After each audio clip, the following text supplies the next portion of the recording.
Welcome, everyone. I told Councilmember Marks, call the May 16th, 2023 City Council Surfaces, Safety, and Parks Committee to order. We will start with, do we start with public comment? I'm not at the right place in my document. Yes, we have called the meeting to order. Council members DeMichelle and Joe are with us here tonight. The public comment section, there are multiple public comment opportunities at tonight's meeting. There's a general public comment opportunity at the beginning of the meeting, or you can make comments after the presentation and council question and answer period on tonight's agenda item. Members of the public may address council at this time in person or virtually. Those who signed up in advance to make comments will be called on first. If you are called, if you're joining us virtually and would like to make comments, please raise your virtual hand. To do this, if you are on the phone, press *3. If you have joined by computer or smartphone, look for the hand icon. This varies by device. One option may be to go to the participant panel and choose the raise hand icon in the lower right-hand corner. If you are in the room, well, we only have staff in the room. I will wait for a moment to see, not only have staff, and we're always happy to see staff, but I'm going to assume that none of staff want to comment in public comment period. Nope. Okay. Wait a moment to see if anyone raises their hand. Has anyone signed up to speak or indicated a desire to speak this evening? Chair, there are no virtual attendees at this time. All right. Well, no virtual attendees. As a reminder, written comment can be submitted at any time to citycouncil@issaquah.government. All right. Next, we have approval of the minutes. Does anyone wish to make a motion? Move to approve the minutes. Second. Motion has been moved and seconded. All in favor say aye. Aye. Opposed? Abstentions? Minutes are approved on a 3-0. With that, we will move to the only full item of the evening, which is ID 1319 2024 to 2029 Capital Improvement Plan. We're going to talk about the bit that relates to services, safety, and parks. And to join us this evening is Andrea Snyder, our Deputy City Administrator. She'll be giving us a presentation. We'll do Q&A. We'll take any public comment if anybody surfaces, and then move to a committee recommendation. Deputy City Administrator, take it away. Thank you so much. Good evening. I'm Andrea Snyder, and with me here tonight, we do have some staff. Robert Hammoud, our Chief Financial Officer, will be joining me in the presentation.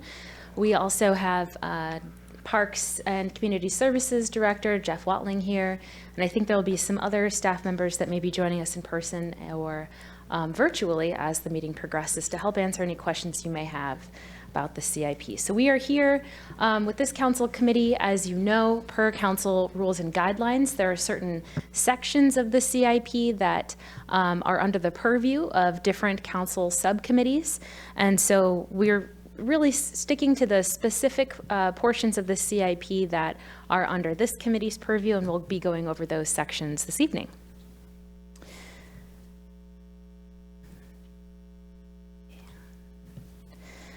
So agenda for this evening, we'll go over what direction the administration is seeking at this time, a little bit of a background on the CIP process and how we've gotten here with the capital improvement plan. We will also be doing an overview of the draft CIP, so we're not going to be going over every single project under facilities, IT, and parks this evening, but really just an overview of themes. And then we go back for that discussion and feedback and hopefully receive some of the direction from you all this evening.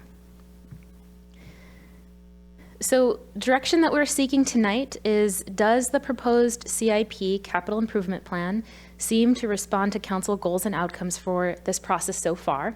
And if not, what can be improved? And this really goes back to that January council retreat where council set and established some goals and outcomes. We followed up on that discussion in February. So there's a chart in your packet that talks about that and also the actions that we've taken to try to respond to those goals and outcomes. So the question here is, how are we doing? If there's ways that we can improve so far, then great, we want to hear that feedback. The second question we have is really specifically focused on park and trail projects in the CIP.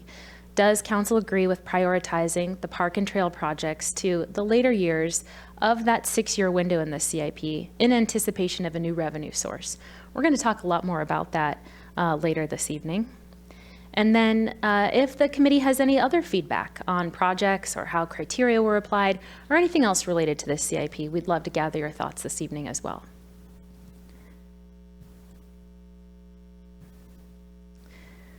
And so here tonight to talk about the City Council goals and how we've tried to work to address those goals is the CFO, Robert Hammoud. Go ahead, take care. Thank you, Andrea, and thank you, council members. The CIP council goals, we have umbrella goals in terms of realigning capital improvement plan with community aspirations for the city as provided for in adopted plans.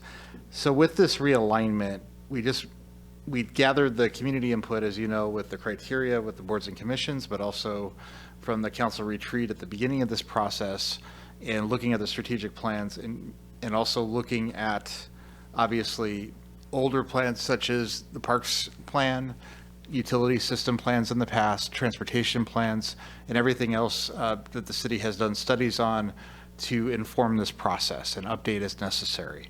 The second piece was to provide a transparent CIP update process that allows for groups and individuals. That was part of course, the engagement of the boards and commissions this time, and putting the criteria to first the board summit, and then a revised criteria with their feedback that we use for the CIP to the boards and commissions for the first time. It was, I think, a very good experience for staff, hopefully for council as well, to get that feedback to run pretty much the ideas and the concepts of the criteria to the outside parties. And in that case, also getting more public engagement that we have in the past by including those boards and commissions. The next one is to reform project planning and delivery for improved efficiency, equity, consistency, and predictability. And so this came out of some of the labor shortages that the city experienced with turnover and other items, of course, with COVID. And COVID also, as you know, slowed down some of the delivery processes for materials, for even design work from outside consultants, and supply chain. And so because of this, we had to look holistically at our CIP. What can we realistically deliver in the short term, meaning the next 2 years, also the long term, 6 years or beyond, and trying to line up some of the priorities of the city with the kind of the realistic timeline delivery. And that includes also staffing. Council approved amended staffing plans for parks last year in the budget with the parks planner, and then this year with an amendment to public works to provide more staffing that will go towards CIP. So this is all aligning all those elements together. And then the next is addressing current laws and best practices. Where are we falling behind? You saw the health and safety criteria as part of the CIP, and informing the process and looking at that, you know, where do we have mandates and requirements that are falling short? Where do we have safety concerns? And where can we identify and adopt the best practices to remedy those concerns and those issues with our project plans?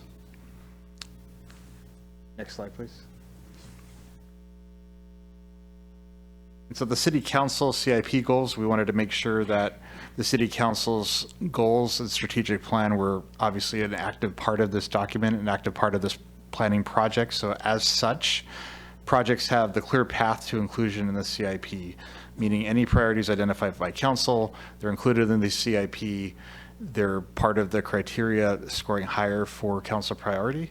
And then the next one, CIP process and priorities are communicated clearly with City Council and the community. So again, the boards and commissions touches this year, the CIP document itself, the retreat, all of that trying to inform the public, inform the priorities, and drive the CIP process. And also tonight being at the council committee meetings as well, having that additional touch. Projects have accountable path towards execution and or completion. I know I touched upon that a little bit in the last slide, but also making sure we have internal measures and benchmarks. We're going to have updated information, hopefully quarterly, to council on the new CIP projects in the future.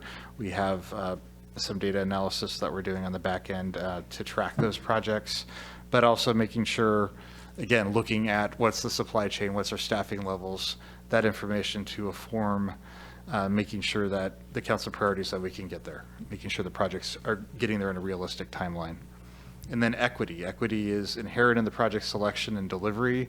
We actually had a citywide training on equity this morning, so staff is really trying to incorporate this in part of kind of the everyday decision-making of the city, and that includes project selection, delivery, and the equity criteria this year was, I think, a new criteria and a new step towards that, looking at that lens, looking at our projects in that lens with equity. Yes. Councilmember Joe. Thank you. The staff report indicated that with the equity lens, we're going to be looking at disproportionate impact. Could you touch on that a little bit more and give us a little bit more background on that? For example, there's a couple projects having to do with, say, addressing residents that have septic issues, that still are on septic, trying to get them on our water supply, for example, get them on water and sewer. Also, we have some abatements of possible landslides in areas, so making sure, of course, every community is healthy and safe, and so that's part of it. Also, if you look at the pavement management program, the sidewalk management program, making sure that we're looking at the projects holistically citywide, making sure that we're not favoring one neighborhood over another, one section over another. Thank you. Some of the articles that I've seen in the Seattle Times talk about the disproportionate impact from pollution. And let's say the Duwamish River Valley or some of the areas in South Seattle have a higher impact from pollution or just the exhaust from different industrial items that might be going on in their neighborhoods. Do we have that concern at all as part of a disproportionate impact, or is it more of a construction and overall infrastructure support issue? I think pollution is measured in different terms. I mean, in this city, for example, if you see traffic congestion, there's obviously a lot of projects towards mobility, towards access, integrating neighborhoods so you don't have to cross busy streets. So hopefully reducing trips, reducing vehicle trips. So that is, as far as direct industrial pollution, I do not believe, there are the stream side mitigation projects, but it's not pollution per se. Yeah, and I think rather, we don't have exactly the same type of setup or concerns that they would in, say, Seattle with the Duwamish River area and industrial areas like that. It's not as much of a problem here in Issaquah. What we did look at when we were looking at equity, one of the things that we're looking at are where are the gaps in services? So is there a part of the city that doesn't have the same level of infrastructure as other parts of the city? So that's one of the areas that we were looking at when trying to assess for equity. There are many others. Equities, there's a long definition of equity in the packet, and we can go over that in more detail if you'd like. Thank you. That discussion on disproportionate impact is okay for now. If you're going to touch on equity a little bit more during the course of your presentation, that's great, but I don't need any other additional information right now. But if I do, I'll ask. Thank you. And then the last bullet point on this slide, clearly defined funding strategies. So again, that's what we've been presenting to the Council Committee of the Whole and also to the M&I Committee last week, looking at what are the options to fund some of these projects. Transportation has been a big topic of discussion, facilities needs as well, but also parks tonight. How do we get there? What is a long-term view of funding strategies, both internal to the city and external, meaning grants and outside funding as well? Councilmember Joe. Thank you. Robert Hammoud, in the conversation we had at last council meeting or the council meeting before, we talked about the impact of potentially raising sales tax by a small percentage to help fund some of the issues and concerns that we had in town. I noticed from the report that the REIT revenues were down, the real estate excise tax revenues, and that was noted in the report. What kind of outlook do we have going forward? It doesn't seem like we have that many new areas that we're going to be building and have any new transactions going on. So have our transactions basically leveled off to a point where we're just in the churn for new, as people buy and sell homes and there's not really new development that's coming in? What kind of forecast do you see for the next 5 years, perhaps? Sure. So the next 5 years is throwing a dart like any forecast. After 2 years, it's very hard to do. But we started seeing a slowdown in the residential market about a year and a half ago now. So it came right out of COVID, right out of 2021, was very, very strong here. And then 2022, we started to see it slow down. What offset that last year was we had some major commercial transactions that took place. We had a couple apartment buildings that sold, a couple of the Hobby Lobbies sold that building, and the Red Robin, for example, next to Costco. So we had a lot of commercial activity that sustained it. This year, we're seeing a lot fewer commercial transactions. We're also seeing the slower residential transactions. That was already the trend right now. So short term, we're seeing a bit of a drop in that activity. At some point, it would bottom out and rebound. I mean, there's not many developable space left in King County. We're one of the last cities that still has room to grow in the urban growth boundary. There's still projects on the horizon for the city in terms of multifamily and some single family housing. So that will turn around. How fast it turns around is anybody's guess, of course, at this point. Also depends on national trends. I just attended actually a session put on by the King County economists last week, and the King County is looking at summer to kind of bottom out in REIT, and they're looking at a recovery to start at the end of the year. There's a lot of different factors, including interest rates that fall into that, and also commercial activity. How many companies, I've been reading a lot of articles about how many companies are looking for large spaces now with the new hybrid work environment. Are they scaling back their purchases of large facilities? So that's the other question. Great. Thank you very much. Appreciate it. You're welcome. I just want to mention, in case anybody's listening at home, to be real careful in the language when you mention that we have room to grow. We actually have room to infill, right? We don't have, I don't believe we have any open adjacent annexation opportunity parcels anymore. I think we're done with that. So the opportunity for growth would be infill, not growing the way people think of in terms of expanding within the urban growth boundary area. Thanks. Back to you.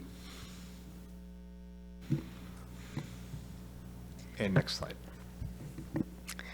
Okay, thank you, Robert. So wanted to talk a little bit about how we got here today and what process we've used to follow. First, we worked with a couple of boards to refine the criteria for evaluating projects within the CIP.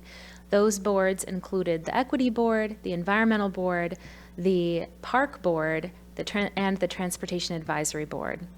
And we asked them to give us their feedback on the criteria. We'll go over some of that feedback in a little bit. Then we went back to them once we had a draft of the CIP and asked them, how did we do in applying these criteria to the projects to create the CIP? And we got more of their feedback. Then here we are in the bolded black font section, taking the CIP to the council committees to review sections that are within their respective purviews. And from here, we go to June 12th to the Committee of the Whole to discuss the entire CIP and the policy questions for the entire CIP together. And then we look for council adoption, hopefully before July 1st. And the reason for that is one component of the CIP is the Transportation Improvement Plan, the TIP, and the state requires that the city adopt a new TIP every year, and that's done by July 1st. And so we're hoping that because the TIP is a component of the CIP, that we can do it all together by July 1st. So that's kind of what we're aiming for. And let's talk about the criteria. So as Robert was talking about earlier, we have changed our criteria quite a bit to address some of the goals that council set forth for us in the beginning. Some of these criteria are the same. There's a much more robust description of these criteria in your packet, so you can refer to those. But just wanted to hit a couple of the highlights here, especially the very new criteria that we have here at the bottom, equity, and this one that's called longstanding commitment. This was something that we heard from council was really important at the retreat that you held in January of wanting to make sure that as we update the CIP and look at projects a little bit differently, that the city holds true to commitments that it has made to the community in the past. And then we heard from council that this is a little hard to define, and that we heard from you that we should come back to you with a list of what projects might be able to fit that criteria, and that council would be able to have a discussion about what the projects are on that list that you feel should really be included in the CIP. So there's still room for that discussion. That discussion is planned for June 12th. But you will notice that while it is part of the criteria, it may not have been exactly addressed in the draft of the CIP so far to date, and that's because we look forward to having those conversations with you in the future. Any questions on the criteria or how we have changed these criteria in response to the feedback we've heard? Okay, great. So some of the feedback, and this is a very high-level quick summary. There is a lot more information included in your memo and other materials in your packet this evening, but very high level for the boards that we've talked to.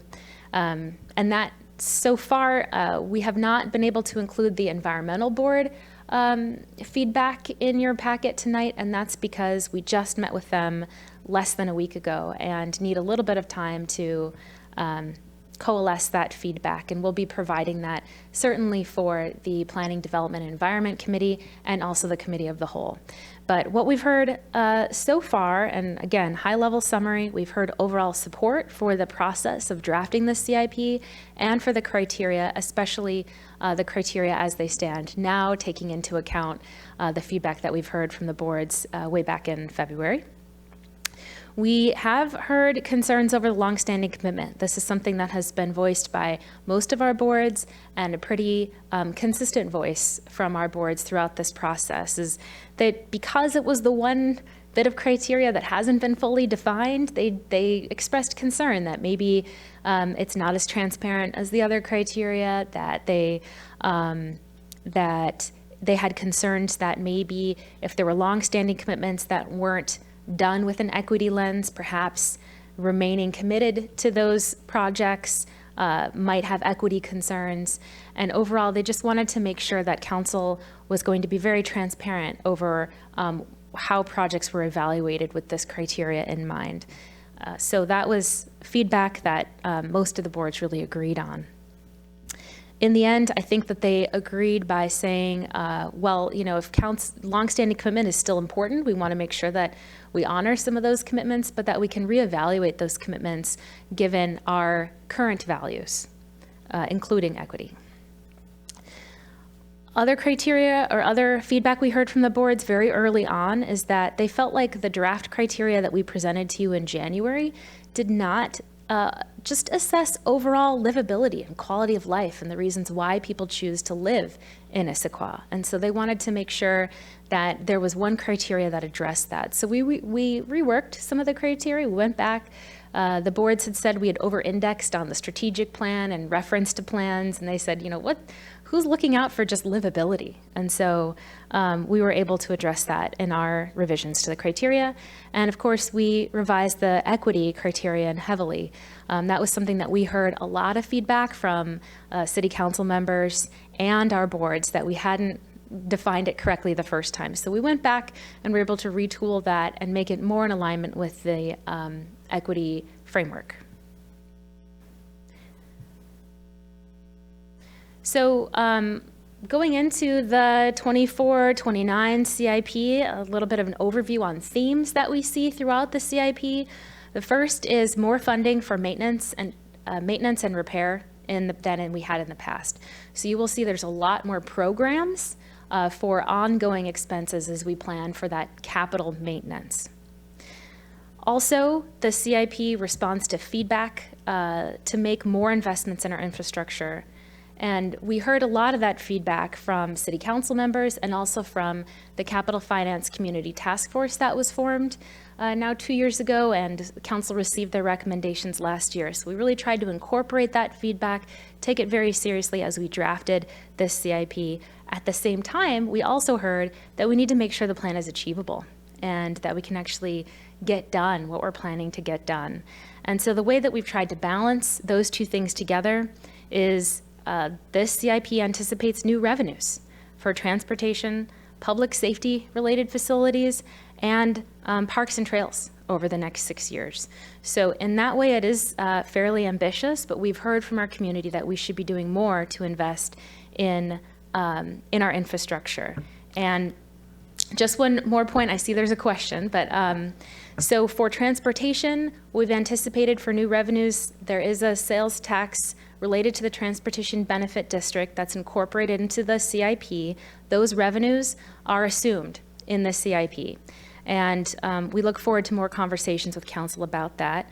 Public safety and facilities, those conversations are ongoing at the Committee of the Whole level, and we'll continue those conversations again on May 22nd at the next Committee of the Whole next week. Parks and trails is something we're going to be focusing on tonight.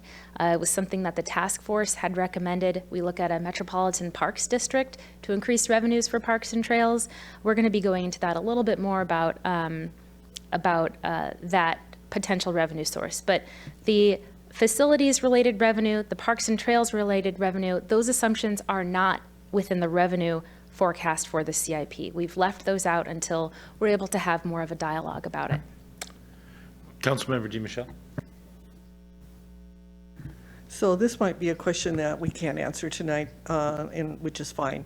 I know that when I was running for council, we were talking about pavement management program, and at that time we were saying, well, we're on a 65-year cycle of maintenance, and so I know that we've put in increasing amounts of money into the pavement management program, and I'm just wondering if we could find out, and I didn't find it in the materials, so I'm thinking that perhaps that was the criteria that, or something that we know are no longer measuring, but I'm just wondering if we've reduced that cycle significantly through our investments in the pavement management program, or is that criterion just no longer applicable? So that's my question, and I realize that may be, you may not be able to answer that tonight, but it is of interest to me to see, I guess, how do we measure the impact of year over year increases in the pavement management program would be my question.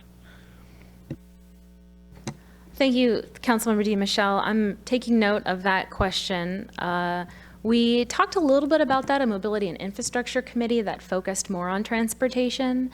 Included in that report was our pavement condition index, which is our guide that we use to assess how are we doing. And we have made some headway there. We've seen that our overall scores for pavement condition have gone up as council has invested over time. And as other projects have taken place that have improved overall our pavement condition index. But we can get back to you more on that question.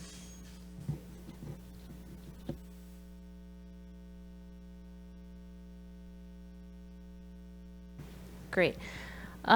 So getting into the sections of the CIP that this committee has purview over, an overview of IT. As I said, I'm not going to go over all 22 projects in detail that are within the 6-year plan, but there are 22 projects compared to 9 in our current adopted plan.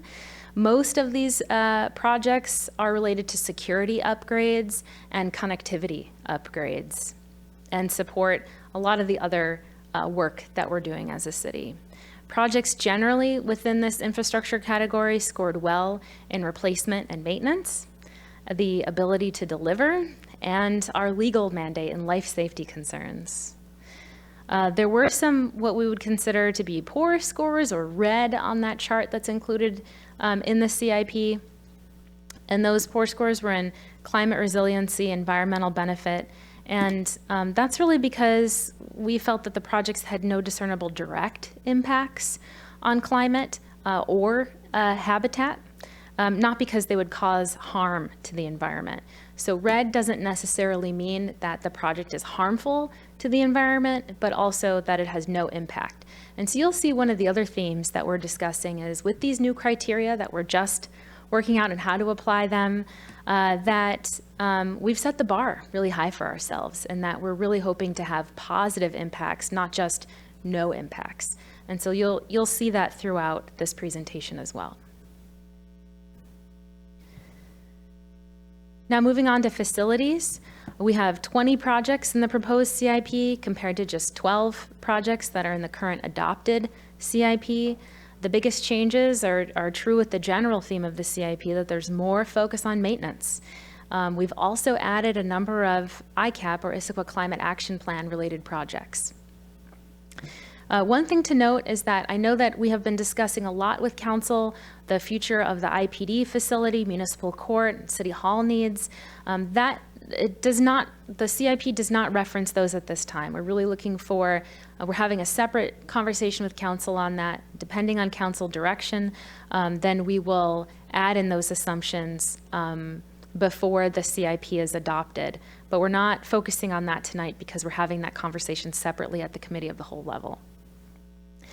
Facilities projects generally scored well in replacement and capital maintenance. We also had yellow scores, so there's red, yellow, green, right? Yellow scores, mostly for equity, and that there's no direct benefit to a group that has been underserved, but no direct harm either. And projects that the facilities category of infrastructure also had projects that generally scored well in climate resiliency and environmental benefit, and also scored high in community priority. And that's because it's really related a lot to those ICAP projects. I also want to note that there is a facilities assessment planned next year. A lot of our types of infrastructure that we have in Issaquah, there are master plans for these infrastructure types, right? We have a mobility master plan. We have a sewer master plan. We don't have such a master plan for facilities, and that's something that we're doing some of the beginning stages of that as we do a facilities assessment to really understand what are all of our needs in facilities and maintenance. So that's something that's planned for to be completed next year. Any questions on facilities so far? Okay. Moving on to parks. We have 20 park and trail projects within that 6-year plan compared to 21 in our current adopted plan.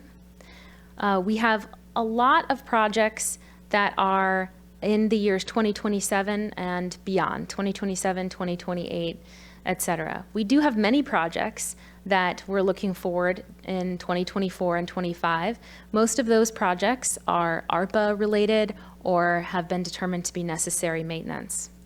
And the reason why many projects are in 2027 and beyond is trying to respond to feedback that we've heard from the community to make more investments in our parks and trails infrastructure.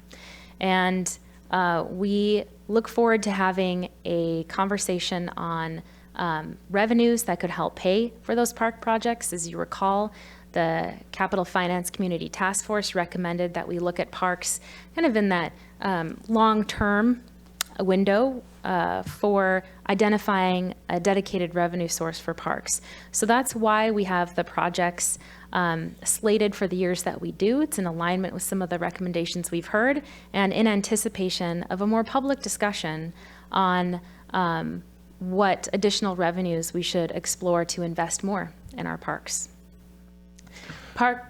Sorry, Yes. yeah, I have a question. On all of these, how is the city considering staff capacity? As some of these, I recognize some of them are put in a particular year and they're meant to be smeared out over a couple of years. But, parks, for instance, on this pattern won't have a lot over the next couple of years. But then over the course of 2 or 3 or 4 years, would have a lot, right? $10, $20 million worth of projects on any given year. I understand some of our infrastructure, we have a fairly steady drumbeat of projects and a staff to support that. But how do we look at this to know that if we get everything that we want, if Santa puts everything under the Christmas tree for grants and whatnot, that we'll be able to support, that our, that our stomach is as big as our eyes, as they say? Yeah, that's a great question. Thank you, Councilmember Martz, and Director Watling may want to add to my answer. But in general, the way that we structure the CIP, it is a planning document. As you know, it's not a budget. And we try to make sure, though, that the first 3 years of the CIP are as accurate as possible to what we can reasonably predict. Many of these larger investments in parks are in the later years of this CIP, and that's to help facilitate a conversation with the community over resources, to get the resources and understand how does our community prioritize these park and trail projects. Is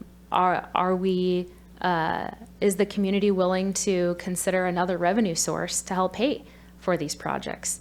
And so we've put those projects in those years to help facilitate that conversation with the community so that we can get more resources potentially to pay for them.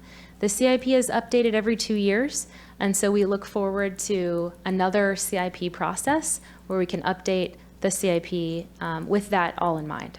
And I don't know if Director Watling, you have something you'd like to add. Thank you, Andrea. Very well said. Jeff Watling, Parks and Community Services Director. Just to maybe add to your question, Councilmember Martz, in terms of work plan and sort of work cadence, right? Not just volume of money spent, but we look at the number of projects we're sort of trying to do every year. You'd be surprised, and maybe in your professional lives as well as you do projects, a $500,000 capital project and a $5 million capital project often look pretty similar in terms of workload. They can, in terms of design, what you're doing, complexities, in our case, community engagement. So as we look at sort of spanning projects over these multiple years, it's not necessarily always a dollar amount. So really important to keep in mind. Staffing that you have on board right now, one of those positions is a limited term position. So I guess I would just suggest and say, if we were having a conversation with the community about additional revenue, say a park district or a capital levy of any kind to fill that funding gap in the future, we would want to be talking with you about maybe considering that limited term position becoming something a little more permanent so that we're having the staff size in 2028 if we're looking at a new revenue source to increase that work. A couple of further questions, I guess, related to that. I'm not sure that my experience has been that bigger projects don't require more oversight. My general rule has been in project management that the oversight is about 10% of the size of the project itself. So if you have a $5 million project, you have $500,000 in oversight effort. If you have a $20 million project, you have $2 million in managerial oversight of it. So I'm not sure I'm entirely with that. My question is really around if we believe that we want to try to get $75 million in parks and trails work done between now and 2029. The question that you're asking us tonight is, can we backload that, right? And my concern is really around, I'm not sure I can answer that. I mean, if you told me, if you told me, yeah, we can run at $2 million a year and then all of a sudden do $20 million a year in the last 3 years, if you can look me in the eye and tell me that, then great. If you can't, if I was building an organization myself, I might try to ramp this amount, right, and start with 5 and then go to 10, 8 and then go to 12 and then go to 16 and so on, right, so that I could get this, so that I could build organically as I go through it. So my ability to answer the question that's in front of us tonight is really dependent a little bit upon how you feel the growth, the potential growth if you get the grants that and the monies come in that we want to make these things happen. So I'm still having a little bit trouble with that, anticipating my ability to answer the larger question that we're being asked later this evening. It's a great point and a great comparative. I would just add, you're absolutely right. Costs for a $5 million project are more than a $500,000 project. As we look at our public work plan, our project management we do in-house is a small portion. So much of what we don't do in-house design, we don't, right? So a lot of that work is accomplished via contracts. So it helps us try and even out what we would see as a staffing need, regardless of what the cost or complexity of the project is, because we do so much external design. But it's a great point you bring up. And to the second point, the one about, is it really possible to do, 1, 2, 3, 20, 20, 20? I think the answer to that is that we know that this is subject to change, and that we wanted to place those projects in those years to be able to facilitate a conversation with the community about really what they would like to see. So this is a planning document, and for that purpose, it's not necessarily planning to do all of that work, but planning to have okay, that's the what I was trying to conversation. get to, right? You're not, what at the heart of this is you're not necessarily anticipating that we're going to do $75 million worth of work between now and 2029. In fact, we don't currently have the resources to do it, right? So we don't have the revenue to do it. We don't have budgets for that far into the future with staff authority for that, right? So what we wanted to do was to show to the community and follow up on the feedback that we've heard from the community, be it the park board or the task force or even city council, that we hear you, we want to incorporate that feedback into this plan, and how we're doing that is setting us up to have a conversation about these projects, about park investments, and to have that conversation, prioritize that conversation for 26, 27, 28, et cetera. All right, thank you. Any questions? Okay. Please proceed. Thank you for the great questions. So in general, park and trail projects scored well in community priority, livability, and quality of life, and also in that replacement and maintenance criteria. Again, following the theme of investing more in taking care of the assets that we already have. It had yellow scoring for equity, and this is due to what I characterize as conservative scoring. And so this is a conversation we had with the equity board, and I think the pool is, to me, a really good example of this. So we scored one of the pool roof projects as being not having a great impact on equity, looking at, okay, pool is an asset that serves all members of our community. It doesn't necessarily focus on a population that has been disadvantaged in the past or underserved in the past. And so we scored it according to that kind of perspective. There's another way of looking at it. The other way could be, well, what happens if we don't invest in our pool? What happens if we don't maintain this facility and we have to close the facility because it's not well maintained? Who is that going to impact the most? That's not going to impact those who can pay for a private club membership for a pool or install a pool in their backyard. It's going to impact the people who can't afford other options, right?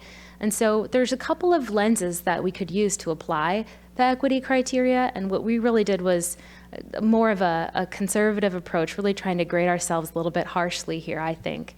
Instead, what got great scores for equity would be a project also in the pool that specifically addressed accessibility concerns, right? So that's targeted investment for a population to increase their access to a city service, city facility. So that's kind of the standard that we held ourselves to. We asked the equity board for feedback. They had some feedback that we shared in your packet, but that's why I wanted to just explain a little bit more about how we applied these criteria. Again, it's our first year talking about equity and applying that to the CIP. It's our first year for using red, yellow, green scoring and those thresholds. And so that was a question that we just have kept asking our boards are we doing it right? This is more of an art than a science, and is this in accordance with what you would like to see? And so overall, we've heard some pretty strong support, but just definitely wanted to explain that to you all this evening of how we've been trying to apply these criteria. Thank you, and I believe Councilmember DiMichele has a question.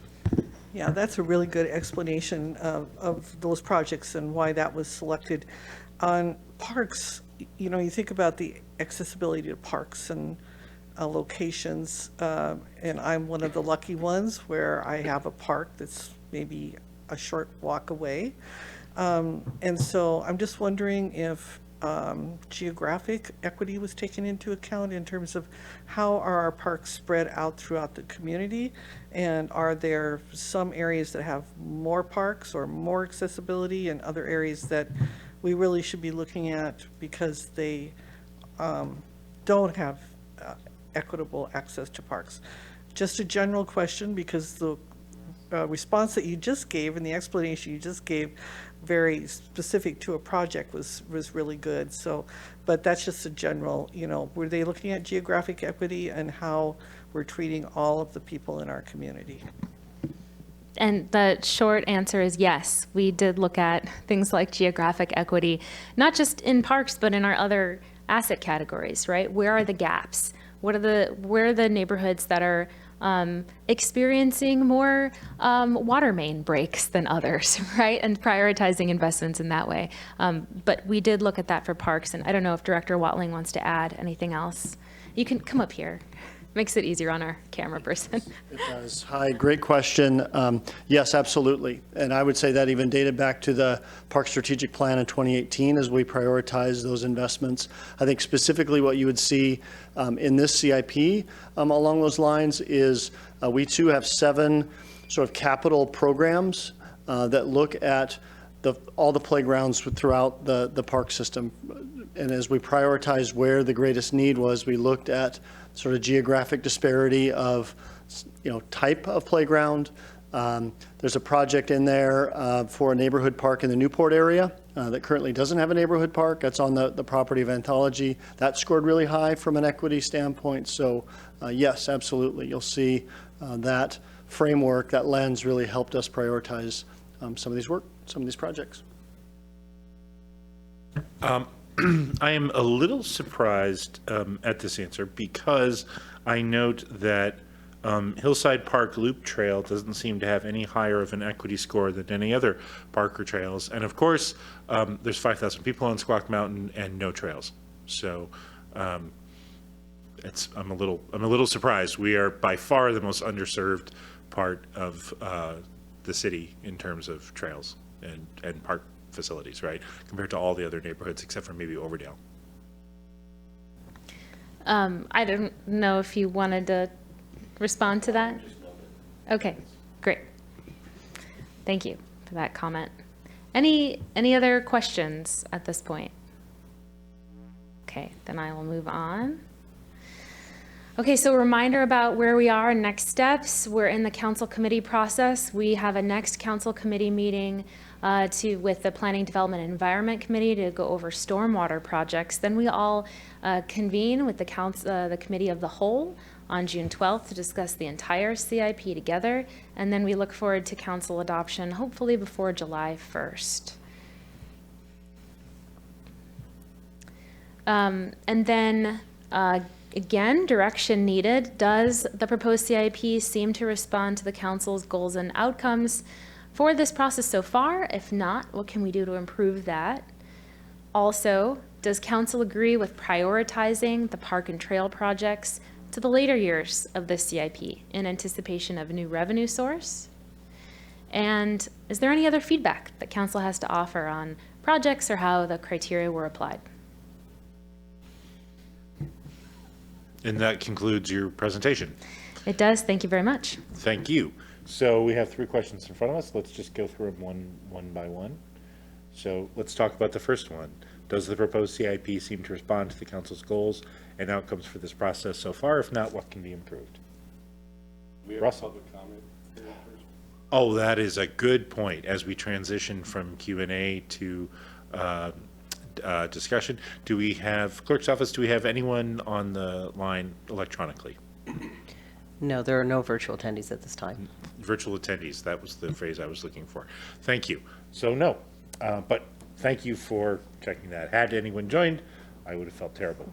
So let's talk about this.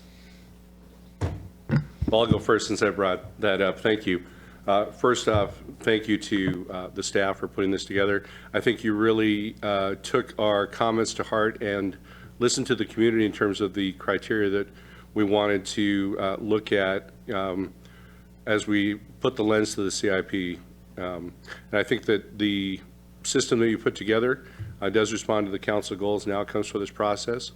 I do like the fact that you're taking numerous different approaches and angles to the equity question, because it is a new thing for all of us and cities as we look at how we respond to our citizens. And you're taking it from a number of different angles and taking it from the perspective of the person on the street and the person that might be living in an apartment and the person that might be living in a house on the hill. So I really appreciate that thoughtfulness there.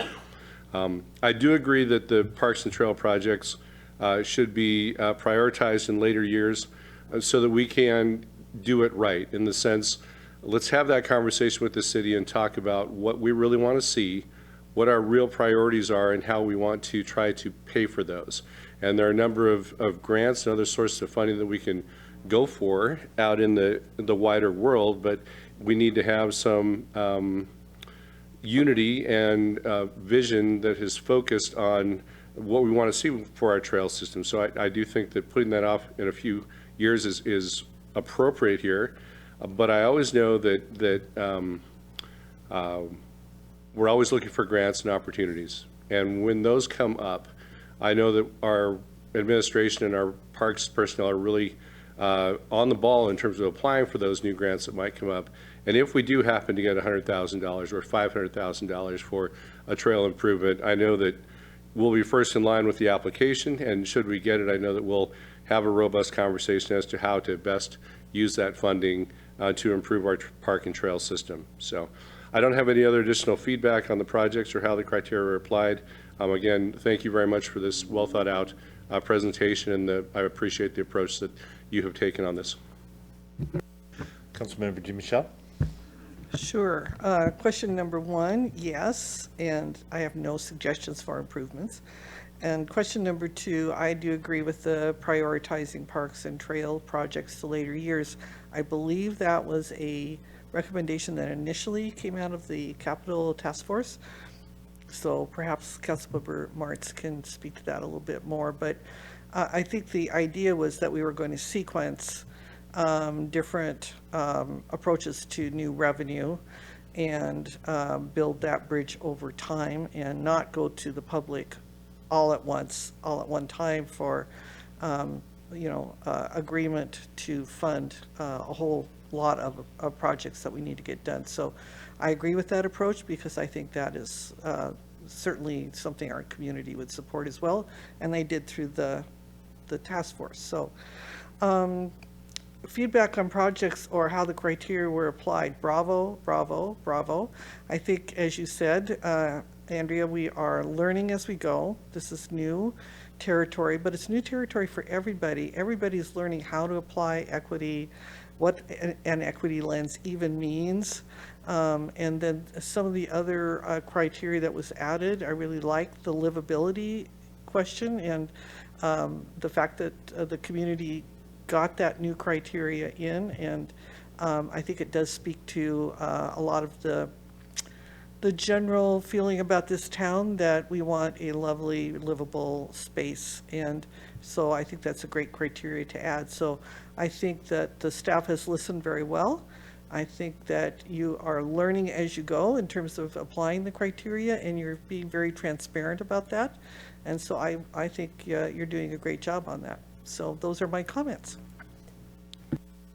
Thank you.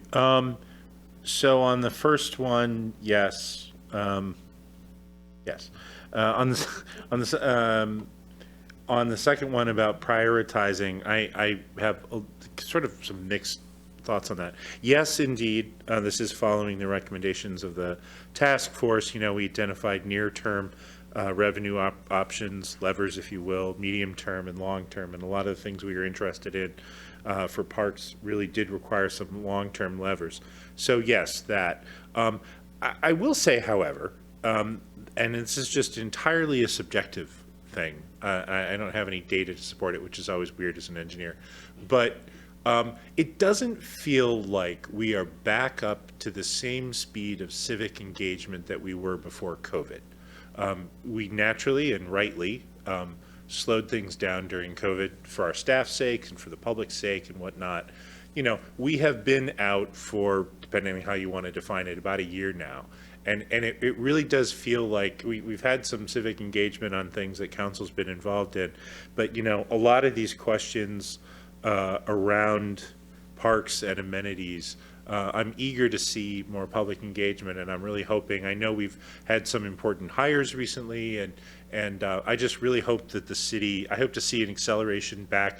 We were on a really great trajectory before COVID in terms of our public engagement and how it went towards our strategic plan, and it doesn't feel like we're quite there again yet. So I do understand why we're doing this, and I support it, but I also want us to put our foot on the gas on civic engagement, on what our community wants to see us push for, and, you know, whether it's $75 million or $20 million, you know, that we focus on the parks and trails amenities that are important to our community, whether that's on Squawk Mountain or not.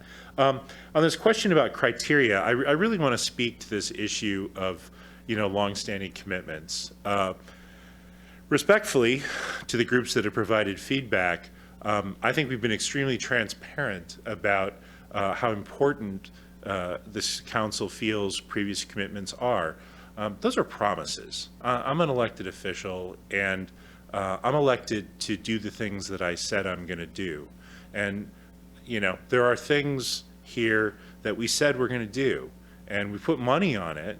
And when the time came, we had to back off some of them because of COVID, or we had to back off of them because, you know, now on, you know, Southeast 56th or whatever it is, you know, because we're going to tag into, you know, how the state is working things. But these are commitments we've made to the public. And, you know, I'm sorry we didn't have an equity board when we made those commitments, but honor is one's word given as a guarantee of performance. And I've looked at the folks in South Cove and told them that we're going to do this because it's a safety issue, and because when they joined the city, they've been expecting it for 15 years. It was wrong we didn't do it before. I mean, it was a moral failing on our part, and we're going to correct that failing. And I hope the boards can support that. But I've been completely consistent on this, so I'm not saying anything I haven't been saying for the last 5 years. So there you have it. Other thoughts? Do you have everything you were looking for from us this evening? I do. Thank you very much.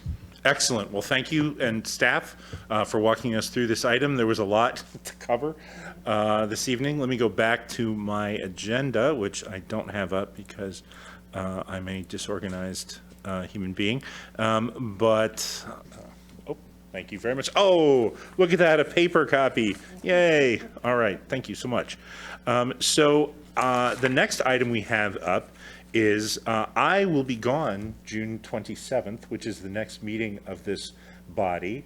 I will be at a family reunion in a little mountain cabin on the Georgia or the North Carolina-Tennessee border, more or less, with my Bromberg family that I'm very excited about. So we need to have a chair for that meeting. Would either of you volunteer and entertain a motion to chair that meeting? I also was planning on being gone at a cabin by a pond, throwing my son in, no, having my son fish at that pond that week. But I'd be happy to chair remotely if that is acceptable to the body public. I will look to the city administrator to see if that is possible. I don't know that we'd be able to do this without a quorum present under current law. So I think we can either forego the June meeting and move the items to July. I don't know if Tammy has the agenda. Do you know if there's, handy. are you I can- anticipating anything urgent on the June agenda? I know that we were going to talk about the broadband study to bring that to a conclusion. That I wouldn't put in the urgent category. Just a second, let me pull up the plan calendar. Here it is. Because I too have a fishing pond. Currently, that's the only thing listed. It seemed to me that there was one other. I don't think there's anybody in the room that would know, but it certainly wasn't pressing. So we could forego the 27th, and then the next meeting would be on July 18th. Currently has the ADA self-evaluation and transition plan, and then we could move the broadband assessment. Do we have the option of looking at an earlier date in July? If by deferring the June meeting, if we could come up with a date that the members and the staff could support, could we potentially go to an earlier date? We could. July is complicated by a whole variety of things, but if you'd like to do it I earlier, mean, we I'd could at least certainly try. take a look. I would certainly entertain having that July meeting earlier to address if we don't have a June meeting. I don't know if we have to decide it tonight.